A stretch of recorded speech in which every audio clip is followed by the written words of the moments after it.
افغانستان کې د اختر لومړۍ ورځ د طالبانو ادارې پرون ناوخته اعلان وکړ چې پنجشنبه به دغه هیواد کې د اختر لومړۍ ورځ وي. داسې حال کې چې نوره اسلامي نړۍ کې نن روژه ده. افغانان د اختر خوښۍ د طالبانو او پاکستان د څه باندې 20 ورځو نښتو مرګ ژوبلي په سیوري کې لمانځي. همدا دوشنبه د ښار د پاکستان د درنې بمبارۍ شاهد و، هغه پیښه چې طالبان پکې د څه باندې 400 کسانو د وژل کېدو خبره کوي. خو پاکستان وایي چې په برید کې پوځي تاسیسات او د دوی په ټکو ترهګر په نښه کړي.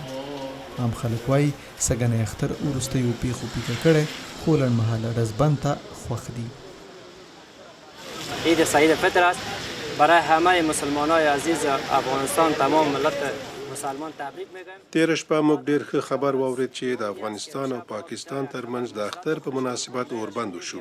موږ له دواړو هیوادونو او نړیوالې ټولنې غواړو چې دا ستونزه حل کړي او د وینې تویېدنې ته د پای ټکی کیږدي. از جامعه جهانی از جامعه بین‌المللی کی را حل فصل کنند و این کشتار و خونریزی را پایان بدن، ختم بدن. وانا از دولت همین خواهان هستیم که موږ له حکومت څخه د امنیت غوښتنه کوو، ځکه تیر کال امنیتي وضعیت خو سږکال د پاکستان د بریدونو له امله ناامني زیاته شوې ده.